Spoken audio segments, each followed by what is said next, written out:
एक बार की बात है, गौतम बुद्ध अपने शिष्यों को शिक्षा दे रहे थे। इसी दौरान हैरान परेशान महाराज अजातशत्रु आ पहुँचे। उन्होंने गौतम बुद्ध को प्रणाम किया और कहा, हे बुद्ध, जब से मैं आपका अनुयायी बना हूँ तब से सभी लोग मेरा सीधेपन का बहुत ही फायदा उठा रहे हैं। आपका अनुयायी बनने से पहले लोग मुझसे बहुत डरते थे, क्योंकि तब मैं बहुत क्रूर था और किसी को भी मृत्युदंड देने में क्षण भर का समय नहीं लगाता था। आपका अनुयायी बनने के बाद अब मेरा मन इन कामों को करने को तैयार नहीं होता है और मैं सभी लोगों को प्रेम देना चाहता हूँ, परंतु कुछ लोग इस बात का गलत फायदा उठा रहे हैं और इससे मेरी प्रजा को बहुत खतरा है। मेरे शासन में बहुत दिक्कत आ रही है। अब बताएं मैं क्या करूं? तब बुद्ध उसे एक कहानी सुनाते हैं। एक बार एक भिक्षु एक गांव से गुजर रहा था। उस गांव में एक बहुत बड़ा पीपल का वृक्ष था। चलते चलते भिक्षु बहुत थक गया। उसने सोचा कि उस वृक्ष के नीचे थोड़ा आराम कर लिया जाए। वह महात्मा वहां पहुंचा ही था कि कुछ लोग इतने में उसे वहां रोक देते हैं और भिक्षु से कहते हैं कि वहाँ एक बहुत जहरीला सांप रहता है। उसने बहुत से लोगों को डस लिया है। वह बहुत खतरनाक है कि जो भी उसके सामने आता है वह उसे जिंदा नहीं छोड़ता। भिक्षु मुस्कुराता है और कहता है कि एक दिन तो सभी को मरना है। अगर मुझे आज ही मरना होगा तो इसमें कौन सी बड़ी बात है। आप मेरी जरा भी चिंता ना करें और मुझे आज्ञा दें। भिक्षु वहाँ से चल देता है और भिक्षु अपना आसन पेड़ के नीचे बिछाकर बैठ जाता है।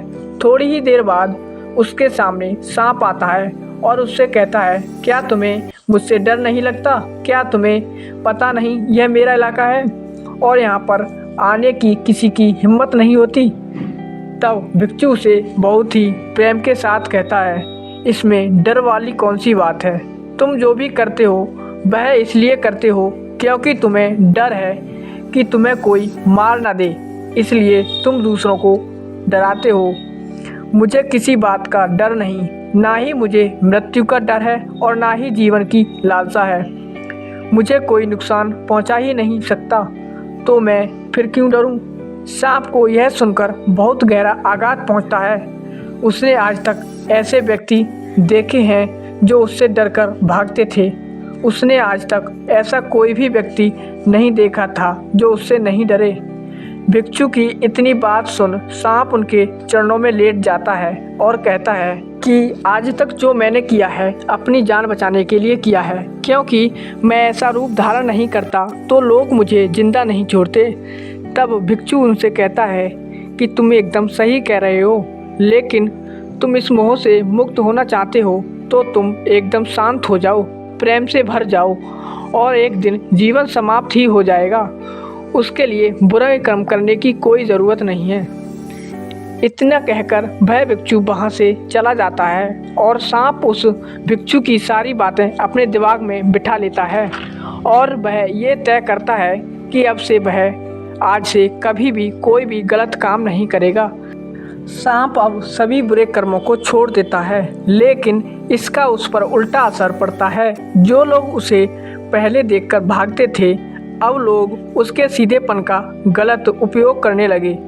अब सब लोग उसे छेड़ते हैं और उसे चोट पहुंचाते हैं। सांप बहुत बुरी तरह से जख्मी हो गया था। उस पर बहुत ज़्यादा चोटों से ग्रस्त रहने लगा। अब उसके शरीर पर चोट के बहुत से निशान बन गए, क्योंकि अब वह लोगों का नुकसान नहीं पहुंचाता और सभी लोग के साथ प्रेम से रहने की कोशिश करता है। लेकिन लोगों में उसके प्रति जो भय था वह ही उसे सुरक्षित रखता था। कुछ दिनों बाद वह भिक्षु फिर से उसी पेड़ के नीचे आता है और वहां अपना आसन बिछाकर बैठ जाता है और उस सांप को देखकर बड़ा आश्चर्यचकित होता है कि पहले सांप की क्या स्थिति थी, लेकिन अब सांप की क्या स्थिति हो गई है। और वह उस सांप के लिए बहुत चिंतित भी होता है। भिक्षु को देखकर सांप कहता है कि हे भिक्षु, जब से आपने मुझसे कहा है कि शांत हो जाओ और प्रेम को अपनाओ, तब से लोगों ने मुझसे बहुत गलत व्यवहार करना शुरू कर दिया है, जिससे मुझे जीवन जीने में बहुत कठिनाई हो रही है।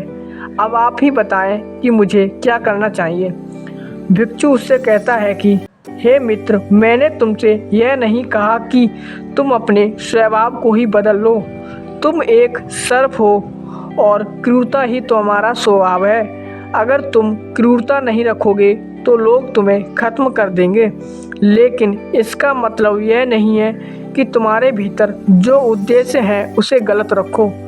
तुम्हें भीतर से अपने आप को सही रखना है और बाहर से खुद को यह दिखाना है जो ज़रूरी है, क्योंकि सर्प एक जहरीला जीव है और लोगों में उसके लिए भय होना आवश्यक है।